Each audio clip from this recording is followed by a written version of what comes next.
처음에 아내는 단지 허리 통증 때문에 도수 치료를 받기 시작했어요. 정말 평범한 일이었죠. 저는 그저 아내가 조금이라도 편해지길 바라는 마음에 치료를 권했어요.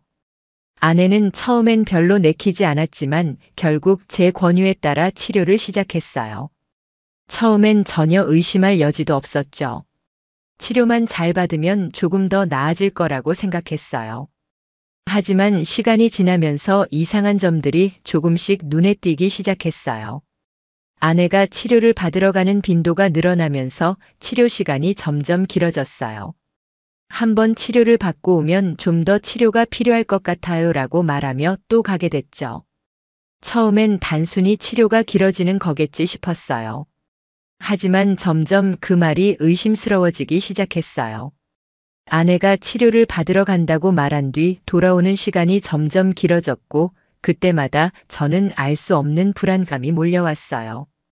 아내가 집에 돌아올 때마다 오늘도 괜찮았어? 라고 묻는 제 질문에 아내는 점점 더 피곤하다고만 대답했어요. 그 말에 무언가 숨겨진 느낌이 들었죠. 그럴수록 저는 점점 더 의심이 커졌어요. 아내는 치료 후 피곤하다며 자주 휴식을 취하곤 했어요. 하지만 저는 점차 그 말이 믿기 어려워졌어요. 언제부터인가 아내가 치료를 받고 돌아오면 늘 힘들어 한다고 했지만 그 피곤함이 마치 다른 무언가에서 비롯된 것처럼 느껴졌어요. 그리고 아내는 그 도수치료사인 진수라는 사람의 이름을 자주 언급하기 시작했어요. 처음에는 그냥 치료사라고 생각했어요. 그 사람이 치료만 잘해주는 사람이겠지 했죠. 하지만 시간이 지나면서 점점 그 사람에 대해 아내가 이야기하는 빈도가 높아졌고 그것이 의심을 더욱 키웠어요. 그녀는 자주 진수 선생님이 이렇게 말씀하시는데 그치? 치료가 정말 효과가 있대라고 말했어요. 그리고 어느 날 아내가 오늘은 진수 선생님이 뭘 해주셔서 많이 좋아졌어 라고 말했을 때 저는 뭔가 잘못된 것 같다는 생각이 들었어요. 치료를 받으러 간다는 말을 듣고도 왜 하필 진수 선생님의 이름을 그렇게 자주 언급하는지 이해가 안 갔어요. 그 말을 듣는 제 마음은 점점 더 불안해졌죠. 그리고 얼마 후 아내는 점점 더 자주 치료를 받으러 간다고 했어요. 하루에 한 번이 아닌 2번씩 치료를 받으러 갔어요. 그때부터 저는 그게 단순히 치료가 아니라는 생각이 들었어요. 그리고 어느 날 저는 아내의 휴대폰을 우연히 보게 되었어요. 아내는 평소에 자주 치료 후 오늘 치료 끝났어. 잘 다녀왔어? 라는 메시지를 자주 남겼는데 그날은 그녀가 진수 선생님과 어떤 내용을 주고받았는지 확인할 수밖에 없었어요. 제 손이 떨리며 휴대폰을 열었고 그곳에서 발견한 것은 충격적인 내용이었어요. 오늘도 선생님과 커피 마셨다. 정말 좋은 시간이었다. 다시 만나고 싶다. 그 문자를 본 순간 제 심장은 멈추는 것 같았어요. 그게 다였어요. 아내는 이미 그 도수치료사와 치료를 넘어선 관계를 맺고 있었던 거였죠. 그 순간 제 가슴은 찢어지는 것 같았어요. 그동안 믿었던 아내가 이렇게 나를 속이고 있었다니. 저는 그 문자 하나로 모든 것이 확실해졌어요.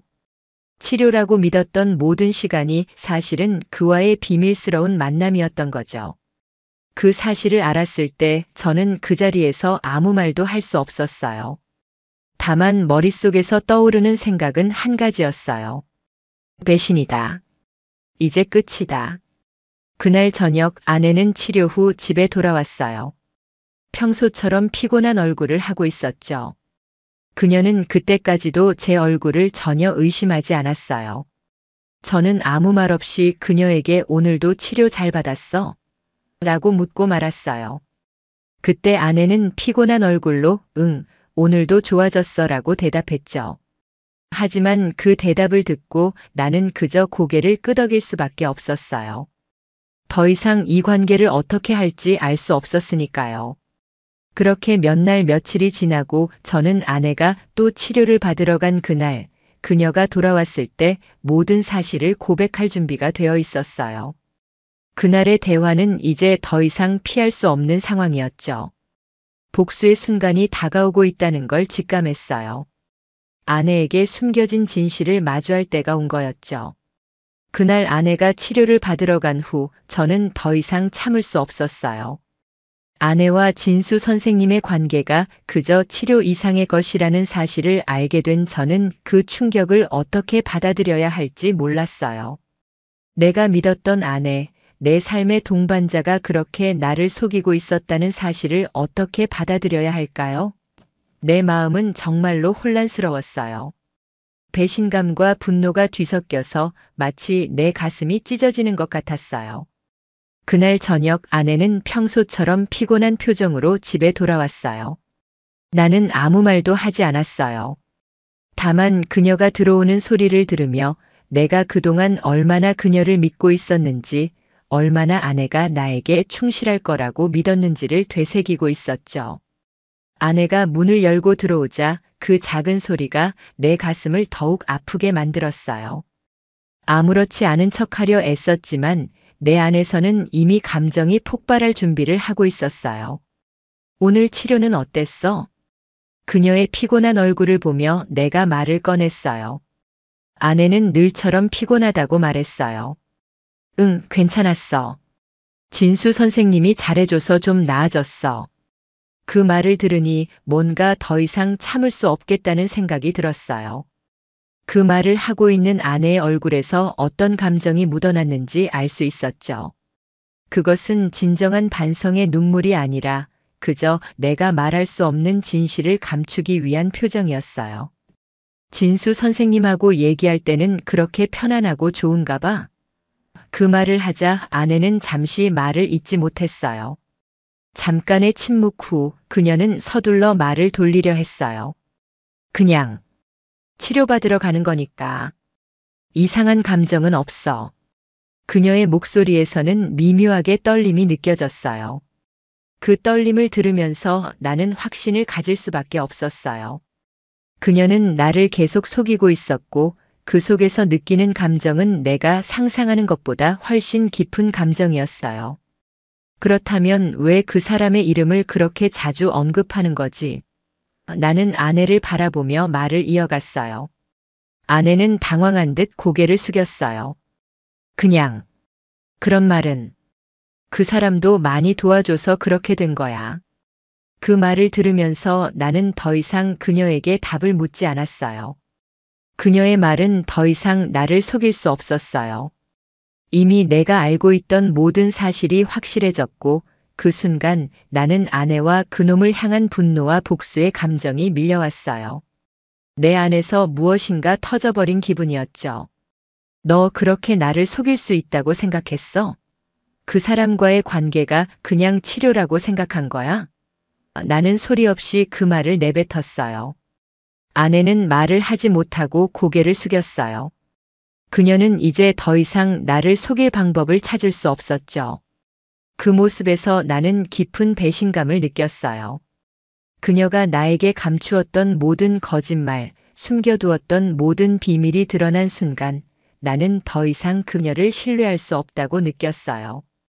내가 사랑했던 사람은 이제 내가 알고 있는 사람과는 너무나도 다른 사람이 되어버린 거였어요. 그날 밤 저는 아무리 애써도 잠을 잘 수 없었어요. 머릿속에서 아내와 그놈과의 대화, 그들의 속이고 있던 모습이 떠올랐어요. 저는 그들이 나에게 상처를 준 만큼 그들에게 상처를 주기로 결심했죠. 저도 그들을 배신할 수 있을 만큼 강한 사람이 되어야겠다고 마음먹었어요. 그들을 향한 복수의 불꽃이 점점 더 크게 타오르고 있었어요. 아내는 여전히 아무렇지 않은 척 지내고 있었어요. 하지만 저는 이제 그 평온한 일상이 얼마나 가짜였는지 알게 되었어요. 그게 끝이 아니라 시작이었어요. 내가 복수를 계획하는 한 그들의 일상은 계속해서 흔들릴 거였죠. 그리고 그 복수의 시간이 다가오고 있다는 것을 나는 점점 더 확신하게 되었어요. 더 이상 감정에 휘둘리진 않을 거예요. 차갑고 냉정하게 복수의 계획을 실현할 시간이에요. 다음 날 저는 아내와의 대화 이후 아직도 가슴이 답답하고 마음이 무너진 것 같았어요. 그날 밤에 결심한 대로 이제는 감정에 휘둘리지 않기로 했어요. 그저 차갑고 냉정하게 복수를 준비하는 것이 중요했죠. 이제 아내의 거짓말과 배신에 대한 대가를 치르게 할 시간이에요. 제가 할 수 있는 일은 그들의 관계가 드러나도록 하는 것뿐이에요. 내가 지금까지 아내와 함께 쌓아온 모든 것들이 하나의 거짓말이었음을 세상에 드러내야 했어요. 저는 아내가 떠난 후 그놈에 대해 더 자세히 알아보기로 결심했어요. 어떻게 그가 제 아내와 가까워졌는지, 그리고 그가 누구인지 알아내야 했죠. 그래서 민간 탐정을 고용하기로 했어요. 이게 마지막 기회라고 생각했어요. 탐정에게는 아내와 그놈에 대해 가능한 모든 정보를 파악해달라고 요청했죠. 그들이 만난 장소들, 치료 시간이 길어졌던 날짜들, 그리고 그놈의 배경까지. 저는 그들이 하는 모든 일을 철저히 파헤쳐야만 했어요. 저 사람의 모든 걸 알아봐야 해. 그가 어떻게 내 아내와 가까워졌고 그들의 관계가 어디까지 깊어진 건지 파악해야 한다고 저는 탐정에게 차분하게 말했어요. 탐정은 고개를 끄덕이며 그 요청을 받아들였어요. 그는 저에게 모든 정보를 정리해서 알려줄 것이라 말했죠. 제게 필요한 건 단 하나, 그들의 관계를 증명할 수 있는 확실한 증거였어요. 그동안 아내가 아무 말 없이 떠난 후에도 제 마음속에서 들려오는 생각들은 복수와 배신에 관한 것뿐이었어요. 아내가 내게 숨긴 그 모든 비밀들이 드러날 때 나는 그들에게 복수할 기회를 갖게 될 거라고 생각했어요. 복수는 감정적인 것이 아니라 철저히 계획적이고 치밀해야 한다고 생각했어요. 그들이 상처받고 그들이 만든 거짓말이 무너지게 할 시간이었죠. 며칠 후 탐정은 제게 아내와 그놈의 만남에 대한 증거들을 가져왔어요. 그들은 서울의 한 호텔에서 자주 만났다는 사실이 드러났고 그들이 함께 찍은 사진도 있었습니다. 사진 속에서 아내는 그놈과 손을 잡고 있는 모습이었어요. 그 사진을 보고 있는 순간 저는 복수의 계획을 더욱 확신하게 되었어요. 아내는 그 사람과 함께 단순한 치료를 넘어 감정을 나누고 있었던 거죠. 그 사진을 보고 난 뒤 제 가슴은 계속해서 울렸어요. 하지만 그 울림은 분노와 복수의 감정이었어요. 저는 그 사진을 천천히 바라보며 그들을 향한 분노가 더욱 커졌어요. 그들은 나를 믿고 나의 눈앞에서 그 모든 것을 숨기고 있었죠. 아내는 그놈과 함께 다녀온 호텔의 영수증도 탐정이 확보해 왔어요. 그 영수증은 그들이 몇 번이나 만났는지를 명확히 증명해 주었고 그들의 관계가 얼마나 깊어졌는지를 알 수 있게 해줬죠. 이제 제게는 그들의 불륜을 입증할 모든 증거가 다 있었어요. 제 계획은 이제 복수에 집중하는 것이었죠. 복수는 단순히 그들에게 가혹한 대가를 치르게 하는 것만이 아니라 이 모든 일이 세상에 드러나도록 만드는 것이었어요. 그래서 저는 법적인 절차도 준비하기 시작했어요. 아내와 그놈의 불륜을 법정에 공개하고 그들의 위자료를 요구할 수 있도록 증거를 완벽하게 준비했죠. 그들의 잘못이 어떻게든 밝혀지게 할 거였어요. 그동안 아내는 아무런 변화 없이 치료를 받으러 다녔고 그와 계속해서 만나고 있었어요. 그들은 이제 더 이상 숨길 수 없다는 사실을 알게 될 거였죠. 저는 점점 더 차가워지고 냉정해졌어요. 아내가 돌아오면 그들에게 복수할 계획을 하나씩 실행에 옮길 준비가 되어 있었어요. 아내는 저를 계속해서 믿고 있었고 그놈도 제가 그들을 의심하지 않도록 생각했겠죠. 하지만 그들은 이제 제 손에서 복수를 맞을 준비를 해야 할 때였어요. 그날 저녁 아내는 피곤해하며 집에 돌아왔어요. 평소와 다름없이 그녀는 아무렇지 않게 오늘도 치료 잘 받았어라고 말했어요. 저는 그 말을 듣고 그녀가 계속해서 나를 속이려 하는 게 화가 났어요. 그럼 그놈이랑 어떻게 보냈어? 저는 말없이 그 말을 던졌어요. 아내는 잠시 머뭇거리다가 대답했어요. 그냥 치료였어. 더 이상 얘기하고 싶지 않아. 그 말이 저를 더욱 자극했어요. 아내는 더 이상 나를 속이지 못할 거라는 걸 알았어요. 그럼 더 이상 숨기지 말고 다 말해. 이제 더 이상 거짓말은 안 통할 거야. 그 말을 하고 나서 저는 아내가 무슨 말을 할지 기다렸어요. 이제 더 이상 피할 수 없다는 걸 그녀도 알았을 거예요. 그 순간 아내는 내 눈을 피하며 잠시 침묵을 지켰어요. 그때 저는 아내의 손목을 잡고 그녀를 마주보게 했어요. 이제 진짜 마지막 기회야. 더 이상 숨기지 말고 모든 걸 다 말해. 내가 그 사람과 무엇을 했는지 정확히 알 수 있게 말해. 그날 밤 아내는 제 질문에 아무 말 없이 저를 피하고 있었어요. 그 모습을 보며 내 안에서 느껴지는 배신감은 점점 더 강해졌죠. 아내는 이제 더 이상 나를 속일 수 없다는 걸 알고 있었어요. 그동안 저를 속이고 그놈과의 관계를 감추려고 했던 모든 거짓말이 결국 저에게 드러났어요. 저는 아내를 바라보며 더 이상 그녀에게 묻고 싶지 않았어요. 말이 아니라 이제 그녀의 행동을 통해 모든 걸 보여줄 시간이었어요. 너 그 사람과 뭐 했는지 다 알 수 있게 말해. 이제 숨기지 마. 이 말은 제가 아내에게 던진 마지막 경고였어요. 아내는 당황한 듯 고개를 숙였고 그녀의 얼굴은 점점 창백해졌어요. 그 순간 저는 아내가 결국 자신이 저지른 잘못을 인정하게 될 거라고 확신했어요. 이미 제 마음속에서는 그들이 어떻게 복수의 대가를 치를지에 대한 계획이 다 정해졌으니까요. 미안해, 정말 미안해. 그 사람과 만났던 건 치료를 넘어선 거였어. 아내는 마침내 고백했어요. 그 말 한마디에 제 마음속에서 폭발할 듯한 분노가 치솟았죠. 그게 다야? 그냥 치료였다고. 치료라면 왜 손을 잡고 왜 다른 곳에서 만났어?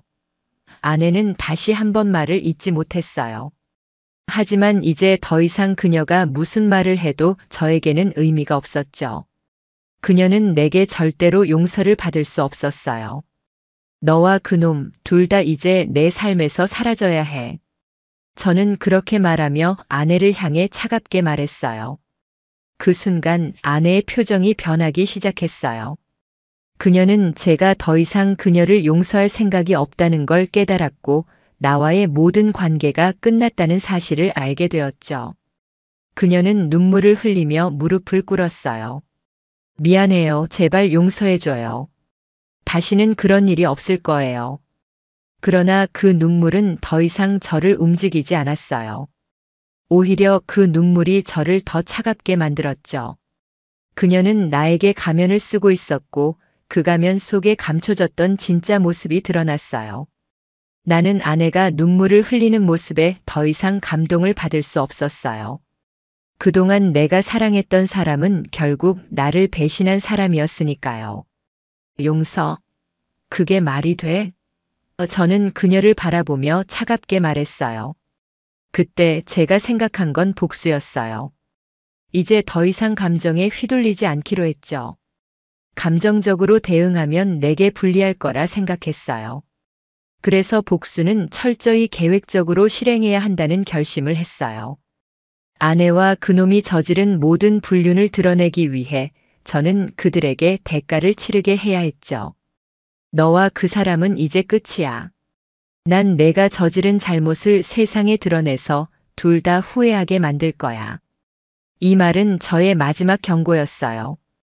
아내는 이제 더 이상 저를 설득할 수 없다는 걸 알았죠. 그녀는 아무 말도 하지 못하고 고개를 숙였어요. 그 모습을 보며 저는 마음속에서 복수의 불꽃을 더 크게 느꼈어요. 그들이 무슨 대가를 치르게 될지 생각하며 제 복수 계획은 조금씩 구체화되고 있었어요. 몇 날 며칠이 지나고 저는 법적인 절차를 준비하기 시작했어요.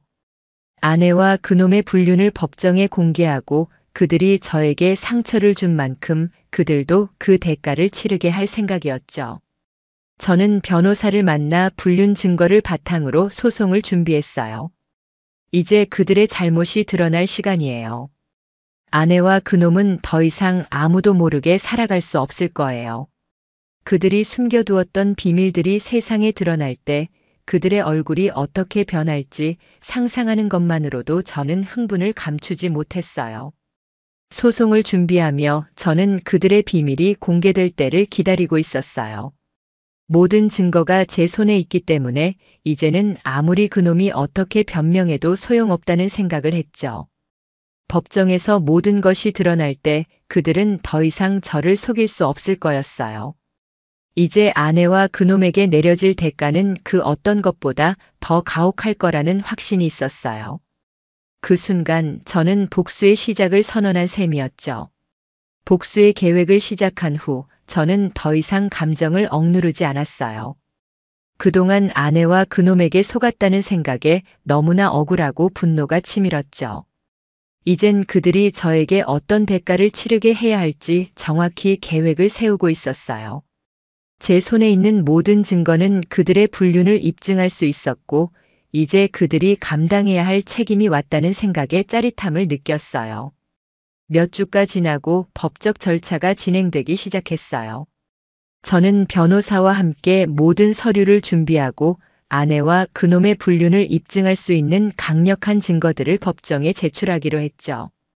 아내가 저에게 저지른 배신, 그리고 그가 얼마나 큰 상처를 주었는지에 대한 고통을 이제 법적으로 세상에 드러내기로 마음먹었어요. 그들이 나에게 주었던 고통이 이제 그들에게 돌아가게 될 거라는 생각만으로도 속이 시원해졌어요. 드디어 그날이 다가왔어요. 법원에서 아내와 그놈에게 소장이 송달되었고 모든 것이 이제 시작된 거죠. 아내는 처음에는 당황한 듯 보였고 그놈은 아내를 안심시키려 했어요. 그들이 겪게 될 일은 이제 시작에 불과했어요. 아내는 울며 저에게 전화했지만 저는 그 전화를 받지 않았어요. 그녀의 고백도 그녀의 눈물도 더 이상 저를 흔들 수 없었죠. 그때까지도 아내는 저를 배신한 것에 대한 책임을 전혀 느끼지 못하는 듯 했어요. 제발 대화하자, 오해가 있다면 풀고 싶어라고 말하는 아내의 목소리에는 미안한 기색도 없었어요. 그저 제가 복수의 절차를 밟기 시작했다는 것에 놀라운 반응만 보였죠. 법정에서의 그날 저는 아내와 그놈을 마주하게 되었어요. 그들은 마치 처음 만난 사람처럼 어색해하고 둘 다 기죽은 모습이었어요. 제 앞에서 그들은 무기력하게 서 있었죠. 아내는 눈을 맞추지 못하고 그놈은 고개를 숙이고 있었습니다. 그 모습은 이제 더 이상 저를 고통스럽게 만들지 않았어요.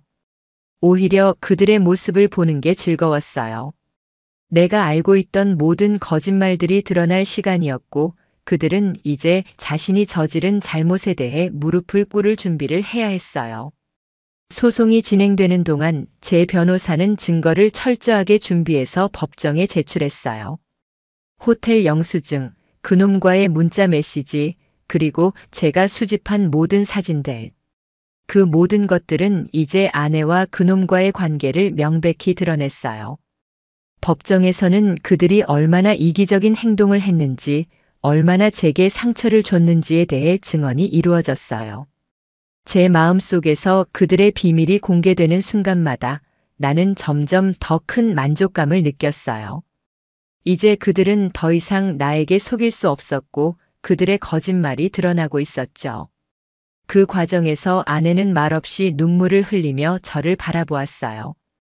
그녀는 그 눈물로 다시는 이 모든 일을 반복하지 않겠다고 다짐할지도 모르지만 이미 늦었어요. 저는 그녀가 뭘 하든 더 이상 신경 쓰지 않았어요. 제가 원하는 건 단 하나였어요. 그들이 저지른 배신의 대가를 치르게 만드는 것, 그리고 그들의 관계가 세상에 드러나는 것이었어요. 재판 결과는 예상대로였어요. 저는 이혼에 성공했고 상간 소송에서도 승소했어요. 법원은 3천만 원의 위자료를 지급하라고 판결했어요. 그 금액이 중요한 게 아니었어요. 중요한 건 그들이 이제 내게 상처를 준 만큼 대가를 치르게 됐다는 사실이에요. 그들의 불륜이 드러난 것만으로도 제 마음은 어느 정도 풀렸어요. 돈이나 재산이 중요한 게 아니라 그들이 저지른 잘못에 대한 책임을 지게 만드는 것이었어요. 법정에서의 마지막 판결이 끝난 후 저는 집으로 돌아왔어요. 빈집 안에 놓인 결혼 사진을 바라보며 그동안의 모든 기억들이 떠올랐어요. 아내와 함께한 시간들, 그리고 우리가 함께했던 모든 일들이 이제는 먼 기억처럼 느껴졌어요. 그 집은 더 이상 제게 의미가 없었죠. 그 집에서 살아온 모든 시간들이 이제는 모두 가짜였다는 생각이 들었어요. 그 가짜의 시간을 보내며 나는 얼마나 속았던 건지, 그 아내가 얼마나 내가 아닌 다른 남자에게 마음을 뺏겼는지를 되새기면서 내 마음속에서 더 이상 아무것도 남지 않았다고 느꼈어요. 그리고 그날 제가 우연히 들은 소식이 있었어요. 그놈은 사업에서 큰 실패를 경험했고 업계에서 퇴출된 상태였다고 하더군요. 그가 세운 디자인 스튜디오는 문을 닫았고 그의 이름도 이제 더 이상 사람들에게 긍정적인 인식을 주지 않았어요. 아내는 그 후 고향으로 내려갔다는 소식이 있었고 그녀는 혼자서 조용히 살아가고 있었습니다. 그녀는 더 이상 제 삶에 존재하지 않았어요. 하지만 이상하게도 그들의 소식에 크게 기뻐하지 않았어요. 오히려 그들을 보며 느끼는 감정은 연민이었어요. 그들이 저에게 주었던 상처를 이제 그들 스스로가 치르게 되었다는 생각에 나는 더 이상 그들에게 원망을 가지지 않기로 했어요. 그들이 겪고 있는 일들은 그들이 스스로 만들어낸 결과였어요. 그들의 삶이 어떻게 끝나든 그것은 그들의 선택이었어요. 그리고 시간이 지나면서 저는 한 가지 결정을 내리게 되었어요. 제 삶은 여전히 계속돼야 한다는 거예요. 이제는 과거를 놓고 새롭게 시작해야 했어요. 새로운 사람을 만날 준비가 되었죠. 그리고 그렇게 제 삶은 다시 한번 돌아오기 시작했어요. 세상은 계속 돌아가고 있었고 저는 그 안에서 새로운 길을 걸어가기로 결심했어요.